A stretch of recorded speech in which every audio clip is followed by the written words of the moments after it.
ಅವ್ರು ಯಾಕೆ ಸ್ಟ್ರಕ್ಚರ್ಡ್ ಆಗಿದ್ದಾರೆ, ಹೀರೋ ಆಗಲಿ ಹೀರೋಯಿನ್ ಆಗಲಿ, ಯಾಕೆ ತುಂಬ ಸ್ಟ್ರಕ್ಚರ್ಡ್ ಆಗಿ ನೀಟಾಗಿ ಚೆನ್ನಾಗಿ ಕಾಣ್ತಾರೆ, ಅವರ ಮೈ ಗ್ಲೋಯಿಂಗ್ ಇರುತ್ತೆ. ಯಾಕಿರುತ್ತೆ? ಯಾಕೆ ಅಂತಂದರೆ ಅವ್ರು ತಿನ್ನುವ ಎಲ್ಲದರಲ್ಲೂ ಪ್ಲ್ಯಾನಿಂಗ್ ಇರುತ್ತೆ. ಅವ್ರು ಚಿಪ್ಸ್ಗೆ ಅಡ್ವರ್ಟೈಸ್ಮೆಂಟಿಗೆ ಬೇಕಿದ್ರೆ ಬರ್ತಾರೆ, ಆದರೆ ಚಿಪ್ಸ್ ತಿನ್ನಲ್ಲ.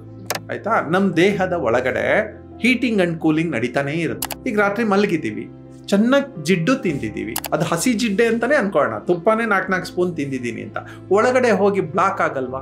ಯಾರಿಗೆ ಸೆಡೆಂಟ್ರಿ ಸ್ಟೈಲ್ ಇದೆ, ನಾನು ಆಫೀಸಲ್ಲಿ ಕೂತ್ಕೊಂಡು ಕೆಲಸ ಮಾಡೋನು, ಎದ್ದು ಓಡಾಡೋ ಪ್ರಮೇಯ ಇಲ್ಲ, ಎ ಸಿನಲ್ಲೇ 3 ಹೊತ್ತು ಇರ್ತೀವಿ ಅನ್ನೋರು ಸಾಧ್ಯ ಆದಷ್ಟು ತುಪ್ಪಗಳನ್ನು ಅವಾಯ್ಡ್ ಮಾಡಿ. 4ನೇ ಸಲ 5ನೇ ಸಲ ಎಣ್ಣೆ ವೇಸ್ಟ್ ಆಗೋಗೋದಲ್ಲ ಅಂತ ಅದನ್ನೇ ಬಳಸಿದ್ದೀವಿ, ಒಗ್ಗರಣೆಗೆ ಹಾಕಿದ್ದೀವಿ, ಅದು ಎಣ್ಣೆ ವೇಸ್ಟ್ ಆಗೋಗುತ್ತೆ ಅಂತ. ಎಣ್ಣೆ ವೇಸ್ಟ್ ಆದ್ರೂ ಪರವಾಗಿಲ್ಲ, ಆರೋಗ್ಯ ಹಾಳು ಮಾಡ್ಕೋಬೇಡಿ. ಕರೆಕ್ಟ್. ಇದು ಸಾಮಾನ್ಯವಾಗಿ ಎಲ್ಲರ ಮನೆಯಲ್ಲೂ ಹೀಗೆ ಮಾಡ್ತಾರೆ. ಯಾಕೆಂದ್ರೆ ದುಡ್ಡು ಕೊಟ್ಬಿಟ್ಟಿದ್ದೀವಿ. 7,200 ರೂಪಾಯಿ ಬರೀ ಎಣ್ಣೆನಲ್ಲಿ ನಾನು ಉಳಿಸ್ತೀನಿ, ಚಪಾಳೆ ತಟ್ಟಿ ಬೆನ್ ತಟ್ಕೊಳ್ಳ, ನಾನು ತುಂಬ ಚೆನ್ನಾಗಿ ಪ್ಲಾನಿಂಗ್ ಮಾಡ್ತೀನಿ ಅಂತ. ಅಥವಾ ಒಂದ್ಸಲ ಇಡೀ ವರ್ಷದಲ್ಲಿ ನನಗೆ ಆರೋಗ್ಯ ಕೆಡ್ತಾ ಬಂದರೆ ಮೆಡಿಸನ್ ಮೇಲೆ, ಹಾಸ್ಪಿಟಲ್ ಮೇಲೆ ನಾನು 1,00,000 ರೂಪಾಯಿ ಖರ್ಚು ಮಾಡಲ.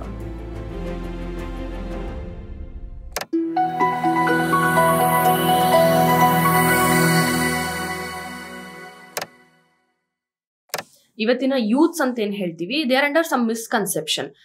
ದಪ್ಪ ಆಗ್ಬಿಡ್ತೀನಿ, ನಾನು ಚೆನ್ನಾಗಿ ಕಾಣ್ಬೇಕು ಅಂದ್ಬಿಟ್ಟು ಜಿಡ್ಡನ್ನ ಕಂಪ್ಲೀಟ್ ಆಗಿ ಒಂದ್ ಕಡೆ ಅತಿಯಾಗಿ ಜಂಕಲ್ಲಿ ಜಿಡ್ಡು ತಿಂತಾರೆ, ಆದ್ರೆ ಮನೆಯಲ್ಲಿ ತುಪ್ಪ ಅಂದಾಗ ಮಾತ್ರ ಬೇಡ ಅಂತಾರೆ. ಗುಡ್. ಪ್ಲಾಂಟ್ ಬೇಸ್ಡ್ ಆಯ್ತು. ಹೌದು. ಎರಡನೇದು ಅನಿಮಲ್ ಬೇಸ್ಡ್ ಬರೋಣ. ಹಿಂದಿನ ಕಾಲದ ತುಪ್ಪ ಆಯುರ್ವೇದದಲ್ಲಿ ಇದನ್ನ ಘೃತ ಅಂತ ಕರೀತಾರೆ. ಆ ಘೃತ ಬೇಕು ನಮ್ಗೆ. ಔಷಧಿಗಳಲ್ಲಿ ಕೂಡ ಘೃತ ಹಾಕ್ತಾರೆ. ಪಂಚಾಮೃತದಲ್ಲಿ ಘೃತ ಹಾಕ್ತಾರೆ. ಅಂದ್ರೆ ಪಂಚಾಮೃತ ಅಂದ್ರೆ ಏನೋ, ಪಂಚ ಅಮೃತಗಳು ಅದಷ್ಟು ಬೇಕಿತ್ತು. ಹಾಲಿನಲ್ಲಿ ಜಿಡ್ಡು ಇರ್ತಾ ಇತ್ತು, ಮೊಸರಿನಲ್ಲಿ ಜಿಡ್ಡು ಇರ್ತಾ ಇತ್ತು, ಆ ಜಿಡ್ಡು ನಮಗೆ ಬೇಕಿತ್ತು. ನಿದ್ದೆ ಬರಕ್ಕೆ ಜಿಡ್ಡು ಬೇಕು, ನಿದ್ದೆ ಬರಕ್ಕೆ ಜಿಡ್ಡು ಬೇಕು, ಕೆಲಸ ಮಾಡ್ಲಿಕ್ಕೆ ಜಿಡ್ಡು ಬೇಕು. ಆ ಜಿಡ್ಡು, ಫ್ಯಾಟ್, ಕೊಲೆಸ್ಟ್ರಾಲ್ ಎಲ್ಲ ಬೇಕು.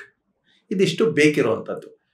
ಅನಿಮಲ್ ಬೇಸ್ಡ್ ಬಂದ್ರೆ ಈಗೇನಾಗಿದೆ, ನಿಮಗೆ ಇಂಥದ್ದೇ ಹಸುವಿನ ಹಾಲು, ಇಂಥದ್ದೇ ಹಸುವಿನ ತುಪ್ಪ ಅಂತ ಇಲ್ಲ.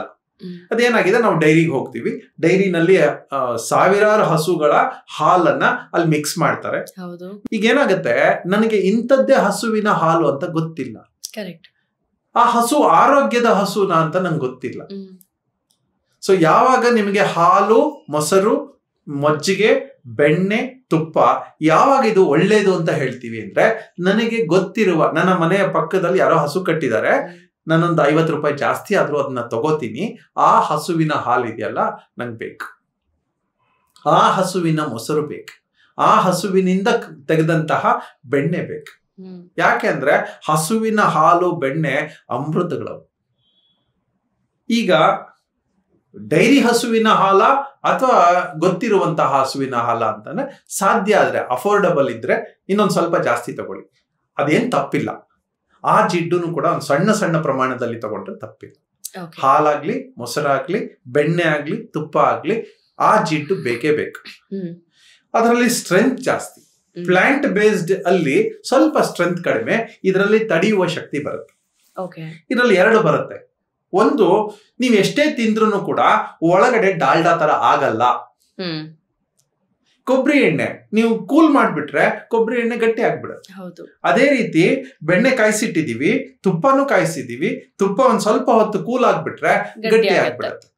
ಆಯ್ತಾ? ನಮ್ ದೇಹದ ಒಳಗಡೆ ಹೀಟಿಂಗ್ ಅಂಡ್ ಕೂಲಿಂಗ್ ನಡೀತಾನೆ ಇರುತ್ತೆ. ಈಗ ರಾತ್ರಿ ಮಲಗಿದ್ದೀವಿ, ಚೆನ್ನಾಗಿ ಜಿಡ್ಡು ತಿಂದಿದ್ದೀವಿ, ಅದು ಹಸಿ ಜಿಡ್ಡೆ ಅಂತಾನೆ ಅನ್ಕೊಳ್ಳೋಣ, ತುಪ್ಪನೇ 4 ಸ್ಪೂನ್ ತಿಂದಿದ್ದೀನಿ ಅಂತ, ಒಳಗಡೆ ಹೋಗಿ ಬ್ಲಾಕ್ ಆಗಲ್ವಾ? ಆಕ್ಟಿವಿಟಿ ಮಾಡೋರಿಗೆ ಓಕೆ, ಚೆನ್ನಾಗಿ ದುಡಿತಾರೆ, ಚೆನ್ನಾಗಿ ಒಂದು 8-10 ಕಿಲೋಮೀಟರ್ ವಾಕ್ ಮಾಡ್ತಾರೆ, ಕಷ್ಟಪಟ್ಟು ಕೆಲಸ ಮಾಡ್ತಾರೆ, ಮೈ ಬಗ್ಗಿಸ್ತಾರೆ, ಇಂಥವರಿಗೆ ಯಾವುದೇ ಹಸುವಿನ ತುಪ್ಪ ಕೊಟ್ಟರು ಕೂಡ ಇಟ್ ಇಸ್ ಫ್ಯಾಂಟಾಸ್ಟಿಕ್. ಯಾರಿಗೆ ಸೆಡೆಂಟ್ರಿ ಸ್ಟೈಲ್ ಇದೆ, ನಾನು ಆಫೀಸಲ್ಲಿ ಕೂತ್ಕೊಂಡು ಕೆಲಸ ಮಾಡೋನು, ಎದ್ದು ಓಡಾಡೋ ಪ್ರಮೇಯ ಇಲ್ಲ, ಎ ಸಿನಲ್ಲೇ 3 ಹೊತ್ತು ಇರ್ತೀವಿ ಅನ್ನೋರು ಸಾಧ್ಯ ಆದಷ್ಟು ತುಪ್ಪಗಳನ್ನ ಅವಾಯ್ಡ್ ಮಾಡಿ. ನಾನು ಓಡಾಡ್ತೀನಿ ಚೆನ್ನಾಗಿ, ನನಗೆ ತುಪ್ಪ ಓಕೆ, ಆದ್ರೆ ನಾನು ಹೋಗಿ ಆಫೀಸಲ್ಲೇ ಕೂತ್ಬಿಟ್ಟು ಎಲ್ಲೂ ಎದ್ದು ಓಡಾಡಲ್ಲ ಅಂದ್ರೆ ಆ ತುಪ್ಪವನ್ನು ಅವಾಯ್ಡ್ ಮಾಡಿ. ಅವಾಗ ಕಡಲೆಕಾಯಿ ಎಣ್ಣೆ, ಬಾದಾಮ್ ಎಣ್ಣೆ, ಆಲಿವ್ ಆಯಿಲ್, ನೀವು ಆ ತರದ್ ಯಾವ್ದು ಬೇಕಾದ್ರೂ ತಗೋಬಹುದು. ಪ್ರೂವನ್ ಏನು, ನಮ್ಮ ಸೌತ್ಗೆ ಕಡಲೆಕಾಯಿ ಎಣ್ಣೆ is proven, sunflower oil is proven. Safflower oil is proven. ಸ್ವಲ್ಪ ಎಳ್ಳೆಣ್ಣೆ ಪ್ರೂವನ್, ನಮ್ಗೆ ಏನೂ ಕೆಟ್ಟದ್ದಾಗಲ್ಲ. ಅಲ್ಲೂ ಆಯುರ್ವೇದದಲ್ಲೂ ಬಳಸ್ತೀವಿ, ಈ ಎಲ್ಲ ಜಿಡ್ಡುಗಳನ್ನ ಬಳಸ್ತೀವಿ, ಔಷಧಿಗಳಲ್ಲೂ ಬಳಸ್ತೀವಿ. ನಾವು ಜಿಡ್ಡುಗಳು ಬೇಕು, ನಾವು ಕಾಡ್ಲಿವರ್ ಆಯಿಲ್ ಅಂತ ಹೇಳ್ತೀವಿ. ಆ ಆಯಿಲ್ಸ್ ಬೇಕು ನಮಗೆ. ಸೊ ಹಾಗಾಗಿ ಸೆಲೆಕ್ಟಿವ್ ಆಯಿಲ್ಸ್ ಗಳ ಕಡೆ ಇರಿ. ಇದಿಷ್ಟು ಗುಡ್ ಆಯಿಲ್ಸ್, ಒಳ್ಳೆಯ ಕೊಬ್ಬು, ಒಳ್ಳೆಯ ಕೊಬ್ಬು ಆರೋಗ್ಯಕ್ಕೆ, ಎನರ್ಜಿಗೆ, ಔಷಧಿಗೆ, ಆಹಾರಕ್ಕೆ ಇದಿಷ್ಟು ಬೇಕು. ಇದಿಷ್ಟು ಫ್ಯಾಂಟಾಸ್ಟಿಕ್. ಇದು ಗುಡ್ಸ್ ಆಯ್ತು, ಇದೆಲ್ಲ ಒಳ್ಳೇದು. ಎರಡನೇ ಭಾಗಕ್ಕೆ ಬರೋಣ. ಈಗ ಒಗ್ಗರಣೆಗೆ ನಾನು ಬಳಸುವಾಗ ಕೊಬ್ಬರಿ ಎಣ್ಣೆ ಸ್ವಲ್ಪ ಹೀಟ್ ಜಾಸ್ತಿ ಆದ್ರೂ ಅದರ ಕ್ವಾಲಿಟೀಸ್ ತಡೆಯುತ್ತೆ. ನಾವು ಕೋಸ್ಟಲ್ ಬೆಲ್ಟ್ಗೆ ಹೋಗೋಣ. ಕೇರಳದಿಂದ ಹಿಡಿದು ಗುಜರಾತಿನವರೆಗೆ ಕೋಕೋನಟ್ ಅಂತಂದ್ರೆ ಅದೊಂದು ಅವರ ಸ್ಟೇಪಲ್ ಆಯಿಲ್ ಅಂತ, ಫುಡ್ ಅಷ್ಟು ಬಳಸ್ತಾರೆ. ಕೊಬ್ಬರಿ ಎಣ್ಣೆ, ಕೊಬ್ಬರಿ ಎಣ್ಣೆ, ತೆಂಗಿನಕಾಯಿ, ಇದಿಷ್ಟನ್ನು ಬಳಸ್ಕೊಂಡು ಬರ್ತಾರೆ. ಇದಿಷ್ಟು ಬಳಸಿರುವ ಅವರಲ್ಲಿ ಅನಾರೋಗ್ಯದ ಪ್ರಮಾಣ ಎಷ್ಟಿದೆ? ಸಿಟಿ ಒಳಗಡೆ ಬಂದ ತಕ್ಷಣ ನಮ್ಮ ಅನಾರೋಗ್ಯದ ಪ್ರಮಾಣ ಎಷ್ಟಿದೆ? ಅವರಲ್ಲಿ 100 ಜನರಲ್ಲಿ 2-3 ಜನಕ್ಕೆ ಅನಾರೋಗ್ಯ ಆದ್ರೆ, ನಮ್ಮಲ್ಲಿ 100 ಜನರಲ್ಲಿ 70 ಜನಕ್ಕೆ ಅನಾರೋಗ್ಯ ಇರುತ್ತೆ. ಯಾಕೆ? ಅಲ್ಲಿ ಕೊಬ್ಬರಿ ಎಣ್ಣೆನೂ ಬಳಸ್ತಾರೆ, ತೆಂಗಿನಕಾಯಿಯೂ ಬಳಸ್ತಾರೆ, ಆದ್ರೆ ಅಲ್ಲಿ ಹೀಟ್ ಇದೆ, ವಾತಾವರಣದ ಹೀಟೇ ತುಂಬಾ ಚೆನ್ನಾಗಿದೆ. ಹಾಗಾಗಿ ಅವ್ರು ಎಷ್ಟು ತಿಂದ್ರು ಕೂಡ ಕರಗತ್ತೆ. ಅವರ ಸ್ಟ್ರಕ್ಚರ್ ಆಫ್ ದಿ ಬಾಡಿ, ನಮ್ಮ ಸ್ಟ್ರಕ್ಚರ್ ಆಫ್ ದಿ ಬಾಡಿ. ನಮ್ ಈ ಕಡೆ ಬರ್ತಾ ಇದ್ದಂಗೆ ಸಿಟಿ ಒಳಗಡೆ, ಬೆಂಗಳೂರು, ಮೈಸೂರು ಸಿಟಿ ಒಳಗಡೆ ಬಂದ್ಬಿಟ್ವಿ, ಕೋಸ್ಟಲ್ ಇಂದ ಒಂದು 50 ಕಿಲೋಮೀಟರ್ ಈಚೆ ಬಂದ್ಬಿಟ್ವಿ ಅಂದ್ರೆ ನಮ್ ಸ್ಟ್ರಕ್ಚರ್ ಚೇಂಜ್ ಆಗ್ಬಿಡುತ್ತೆ. ಯಾಕೆ ಅಂತಂದ್ರೆ ಅಲ್ಲಿನ ಹೀಟ್, ಅಲ್ಲಿನ ವಾತಾವರಣ, ಅಲ್ಲಿನ ಲೆವೆಲ್ ಆಫ್ ಇಂಟೆಲಿಜೆನ್ಸ್ ಇದೆಯಲ್ಲ ತುಂಬಾ ಜಾಸ್ತಿ. ಯಾಕೆಂದ್ರೆ ಕೊಬ್ಬರಿ ಎಣ್ಣೆ ಬ್ರೈನ್ ಅನ್ನ ಆಕ್ಟಿವೇಟ್ ಮಾಡುತ್ತೆ. ಎಷ್ಟು ಪವರ್ಫುಲ್ ಆಕ್ಟಿವೇಟ್ ಮಾಡುತ್ತೆ ಅಂದ್ರೆ ನಾವೇ ಚೆಕ್ ಮಾಡ್ಕೋಬಹುದು. 1 ತಿಂಗಳು, 2 ತಿಂಗಳು, 3 ತಿಂಗಳು ಬರೀ ಕೊಬ್ಬರಿ ಎಣ್ಣೆನೇ ಮಾಡಿ, 2 ಸ್ಪೂನ್ 3 ಸ್ಪೂನ್ ಪ್ರತಿನಿತ್ಯ. ಹಾಗೆ ಹಸಿನೂ ತಗೋಬಹುದು, ಬಾಯಿ ಮುಕ್ಕಳಿಸಬಹುದು, ಗಾಗ್ಲಿಂಗ್ ಅಂತ ಮಾಡ್ತೀವಿ, ಆಯಿಲ್ ಪುಲ್ಲಿಂಗ್ ಅಂತ ಮಾಡ್ತೀವಿ, ಮಾಡಬಹುದು. ಅದಾದ್ಮೇಲೆ ನಿಮ್ಮ 1 ತಿಂಗಳಲ್ಲಿ ನಿಮ್ಮ ಎನರ್ಜೀಸ್, ನಿಮ್ಮ ಬುದ್ಧಿವಂತಿಕೆ, ನಿಮ್ಮ ಮೆಮೊರಿ ಪವರ್, ನಿಮ್ಮ analysis power, mental calmness, mental energy 100 ಪಟ್ಟು ಜಾಸ್ತಿ ಆಗುತ್ತೆ. ಫಿಸಿಕಲ್ ಎನರ್ಜಿ ಜಾಸ್ತಿ ಆಗುತ್ತೆ. ಯಾಕಂದ್ರೆ ಇವೆಲ್ಲ ಎನರ್ಜೀಸೇ ನಾವು ತಿಂತಾ ಇರೋದು, ಕಾನ್ಸಂಟ್ರೇಟೆಡ್ ಎನರ್ಜೀಸ್. ಸೊ ಹಾಗಾಗಿ ಕೊಬ್ಬರಿ ಎಣ್ಣೆನ ಯಾವಾಗ ಬೇಕಿದ್ರು ಬಳಸ್ಬೋದು.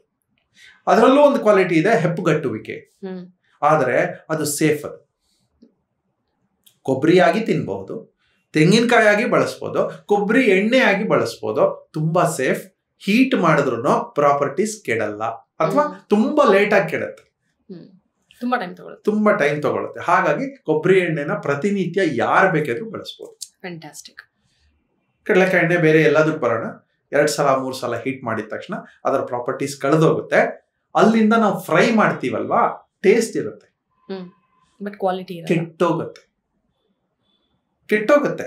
ಅಲ್ಲಿ ಟೇಸ್ಟ್ ಬರುತ್ತೆ, ಆದ್ರೆ ಇಲ್ಲಿ ಏನಾಗುತ್ತೆ, ಒಳಗಡೆ ಬರ್ತಾ ಇದ್ದಂಗೆ ಅದರ ನಾಶ ಮಾಡ್ತಾ ಬರುತ್ತೆ. ಪ್ರತಿಯೊಂದು ರಕ್ತ ಕಣಗಳನ್ನ, ಪ್ರತಿಯೊಂದು ಸಿಸ್ಟಮ್ ಅನ್ನ ಕೆಡಿಸ್ತಾ ಬರುತ್ತೆ. ಫ್ರೈಡ್ ಟೇಸ್ಟ್ಗೆ ಯಾವತ್ತೋ ಒಂದಿನ ಫ್ಯಾಂಟಾಸ್ಟಿಕ್, ಒಂದಿನ ಚಿಪ್ಸ್ ತಿನ್ಬೇಕು, ಇನ್ನೊಂದಿನ ಹಪ್ಪಳ ಸಂಡಿಗೆ ತಿನ್ಬೇಕು, ಬಜ್ಜಿ ಬೊಂಡ ತಿನ್ಬೇಕು, ವಾರಕ್ಕೊಂದಿನ ಚೀಟಿಂಗ್ ಡೇ ಅಂತ ಇಟ್ಕೊಳ್ಳಿ. 7 ದಿನ ಬಾಯಿ ಕಟ್ಟೋದಕ್ಕೆ ಕಷ್ಟ ಆಗ್ಬೋದು, 1 ದಿನ ಆ ಬಾಯಿ ಕಟ್ಟೋಕೆ ಅಂತ ಹೊರಗೆ ಬನ್ನಿ ಅಷ್ಟೇ. 1 ದಿನ ಟೇಸ್ಟ್ಗೆ ನಮ್ ಟೇಸ್ಟ್ ಬಡ್ಸ್ನು ಪ್ಯಾಸಿಫೈ ಮಾಡ್ಬೇಕಲ್ಲ ಅಷ್ಟೇ.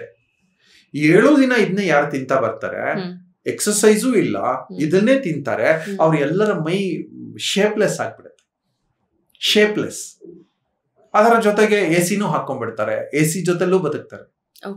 ನೀವು ಸೆಲೆಬ್ರಿಟೀಸ್ಗಳನ್ನ ನೋಡ್ಬೋದು, ಫಿಲ್ಮ್ ಆಕ್ಟರ್ ಇರ್ಬೋದು, ಸ್ಪೋರ್ಟ್ಸ್ ಮ್ಯಾನ್ ಇರ್ಬೋದು, ಯಾರೇ ಇರ್ಬೋದು. ಮೊದಲನೇದು ಅವ್ರ ಡಯಟ್ ಕಾನ್ಶಿಯಸ್ ಆಗ್ಬಿಡ್ತಾರೆ.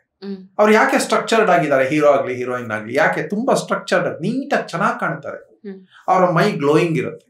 ಯಾಕಿರುತ್ತೆ? ಯಾಕೆ ಅಂತಂದ್ರೆ ಅವ್ರು ತಿನ್ನುವ ಎಲ್ಲದರಲ್ಲೂ ಪ್ಲಾನಿಂಗ್ ಇರುತ್ತೆ. ಫ್ರೈಡ್ ಅನ್ನ ನೀವು ಅವ್ರ ಮುಂದೆ ತಗೊಂಡೋದ್ರೆ ತಿನ್ನಲ್ಲ. ಅವ್ರ ಚಿಪ್ಸ್ಗೆ ಅಡ್ವರ್ಟೈಸ್ಮೆಂಟ್ ಬೇಕಿದ್ರೆ ಬರ್ತಾರೆ, ಆದ್ರೆ ಚಿಪ್ಸ್ ತಿನ್ನಲ್ಲ. ಚಿಕನ್ ಫ್ರೈಗೆ KFCಗೆ ಅಡ್ವರ್ಟೈಸ್ಮೆಂಟ್ ಬೇಕಿದ್ರೆ ಬರ್ತಾರೆ, ಆದ್ರೆ ತಿನ್ನಲ್ಲ. ಅದು ಅವರ ಪರ್ಸನಲ್ ಇಂಟರ್ವ್ಯೂಸ್ ನಾನು ತುಂಬಾ ನೋಡಿದ್ದೀನಿ. ತುಂಬಾ ಡಯಟ್ ಕಾನ್ಶಿಯಸ್ ಇರ್ತಾರೆ. ಯಾಕೆಂದ್ರೆ ಅವ್ರು ಮಾರಾಟ ಆಗ್ಬೇಕು.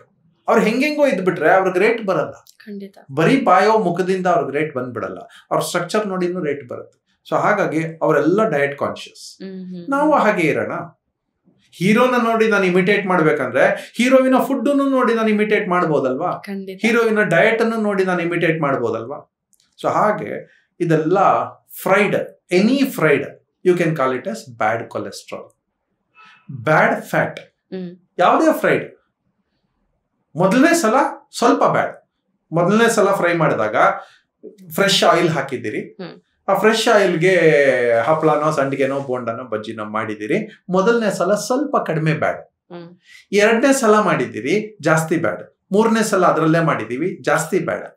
ನಾಲ್ಕನೇ ಸಲ ಐದನೇ ಸಲ ಎಣ್ಣೆ ವೇಸ್ಟ್ ಆಗೋಗೋದಲ್ಲ ಅಂತ ಅದನ್ನೇ ಬಳಸಿದೀವಿ, ಒಗ್ಗರಣೆಗೆ ಹಾಕಿದೀವಿ, ಅದು ಎಣ್ಣೆ ವೇಸ್ಟ್ ಆಗೋಗುತ್ತೆ ಅಂತ. ಎಣ್ಣೆ ವೇಸ್ಟ್ ಆದ್ರೂ ಪರವಾಗಿಲ್ಲ, ಆರೋಗ್ಯ ಹಾಳು ಮಾಡ್ಕೋಬೇಡಿ. ಕರೆಕ್ಟ್. ಇದು ಸಾಮಾನ್ಯವಾಗಿ ಎಲ್ಲರ ಮನೆಯಲ್ಲೂ ಹೀಗೆ ಮಾಡ್ತಾರೆ. ಯಾಕೆಂದ್ರೆ ದುಡ್ಡು ಕೊಟ್ಬಿಟ್ಟಿದೀವಿ.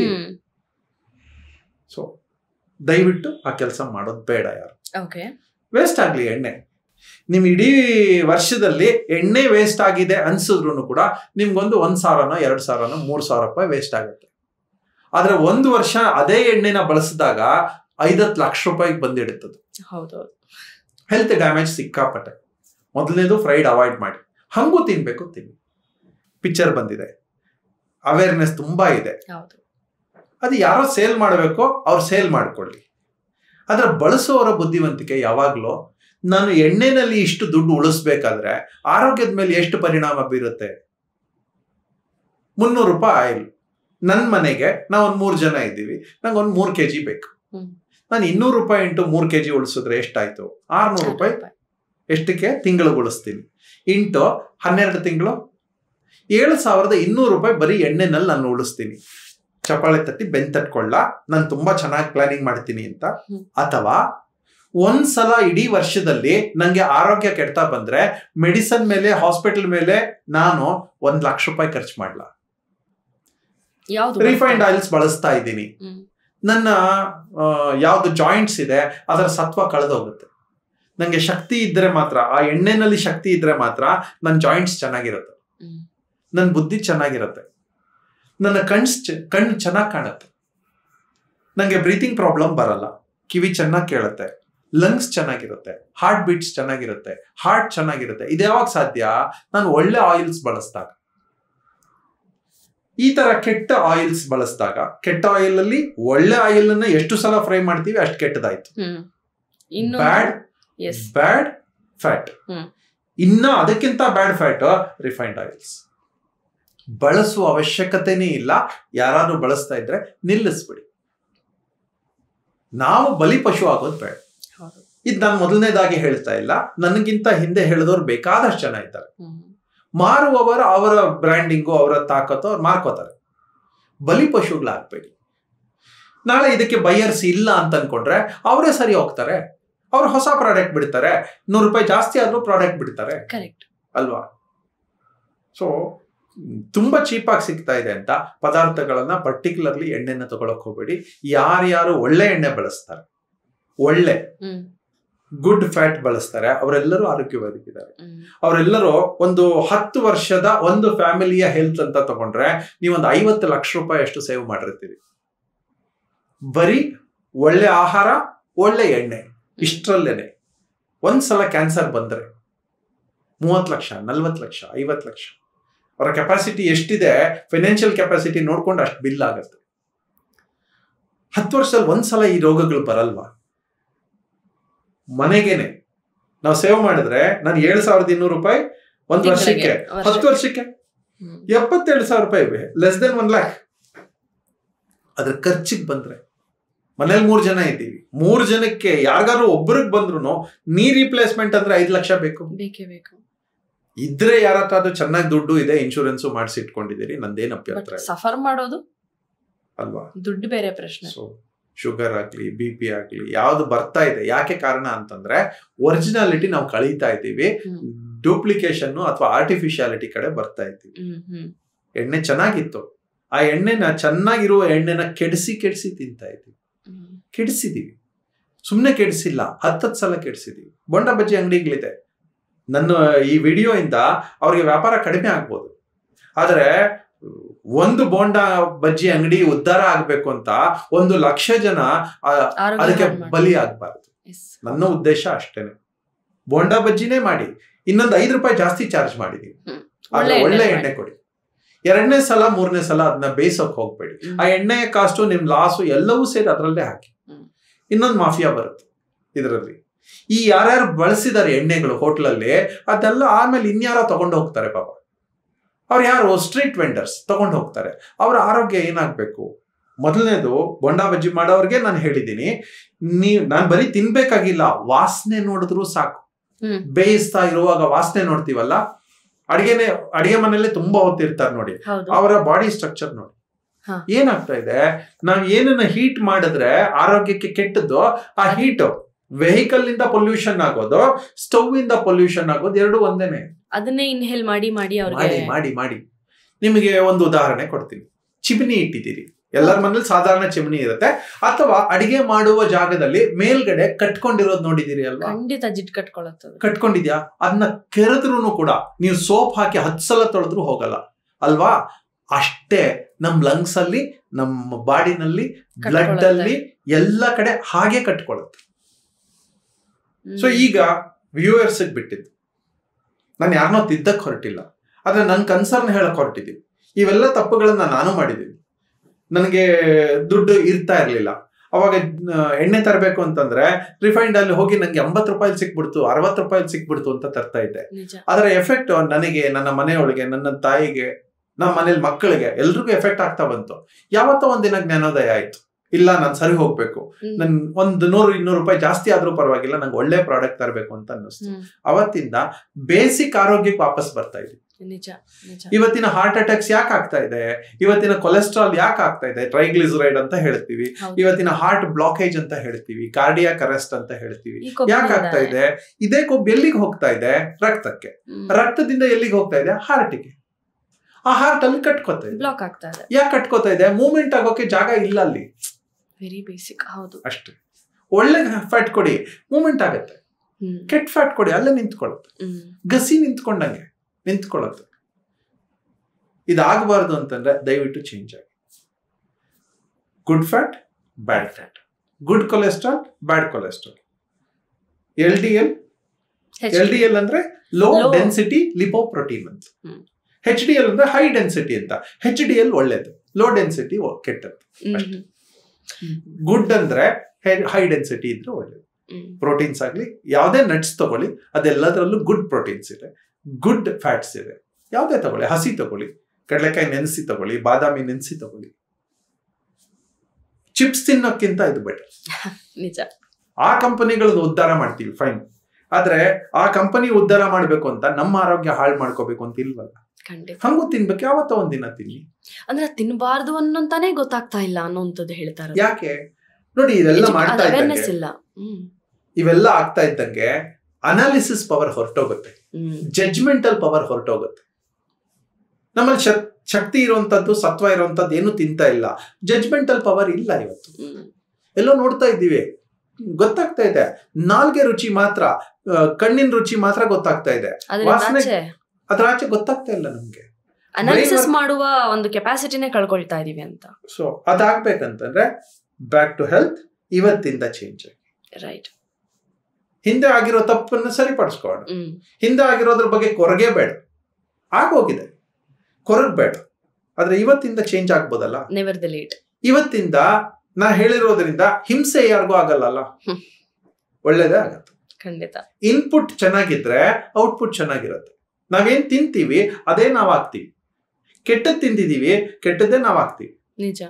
ಒಳ್ಳೆ ತಿಂದಿದೀವಿ, ನನ್ನ ಬಾಡಿನೂ ಚೆನ್ನಾಗಿದೆ, ಬ್ರೈನು ಚೆನ್ನಾಗಿದೆ, ಹಾರ್ಟು ಚೆನ್ನಾಗಿದೆ, ಒಳ್ಳೆ ತಿನ್ನಿ. ಬ್ಯೂಟಿಫುಲ್. ಅದನ್ನೇ ಸ್ಟಾರ್ಟಿಂಗ್ ಅಲ್ಲಿ ಹೇಳಿದ್ದು, the examples that you gave ಅಲ್ವಾ, ಒಂದೊಂದನ್ನು ಹೇಳುವಾಗ, ಅರ್ಥ ಮಾಡಿಸುವಾಗ ನೀವು ಕೊಟ್ಟಿದ್ದ ಎಕ್ಸಾಂಪಲ್ ಈಸಿಲಿ ರಿಲೇಟಬಲ್ ಅಂಡ್ ಎಲ್ಲರ ಮನಲ್ಲೂ ನಡೆಯುವಂತ ಸೀನ್ಗಳು ನೀವು ಹೇಳ್ತಾ ಇದ್ದಾಗೆ ನಾವು ವಿಜುವಲೈಸ್ ಮಾಡ್ಕೊಂಡು ಹೀಗಾಗತ್ತಾ ಅನ್ನುವಂತಹ ಒಂದು ಭಯನೋ ಒಂದು ಅವೇರ್ನೆಸ್ಸೋ ಬರೋದಿಕ್ಕೆ ಖಂಡಿತ ಸಾಧ್ಯ ಆಗುತ್ತೆ. ಎಷ್ಟು ಸಾಧ್ಯ ಅಷ್ಟು ಮ್ಯಾಕ್ಸಿಮಮ್ ಸಿಂಪ್ಲಿಫೈ ಮಾಡಿ ಗುಡ್ ಕೊಲೆಸ್ಟ್ರಾಲ್ ಅಥವಾ ಬ್ಯಾಡ್ ಕೊಲೆಸ್ಟ್ರಾಲ್ ಯಾವುದು ಬೇಕು ಬೇಡ, ತಪ್ಪು ಅಪನಂಬಿಕೆಗಳೇನು ಅಥವಾ ತಪ್ಪು ತಿಳುವಳಿಕೆ ಏನು, ಏನ್ ಮಾಡಬೇಕು, ಇದೆಲ್ಲವನ್ನ ತುಂಬಾ ಸ್ಥೂಲವಾಗಿ ತುಂಬಾ ಚೆನ್ನಾಗಿ ತಿಳಿಸ್ಕೊಟ್ಟಿದ್ದೀರಾ. Thank you very much. Thank you. ನಿಮಗೆ, ನಿಮ್ಮ ಚಾನಲ್ಗೆ thank you. Thank you sir.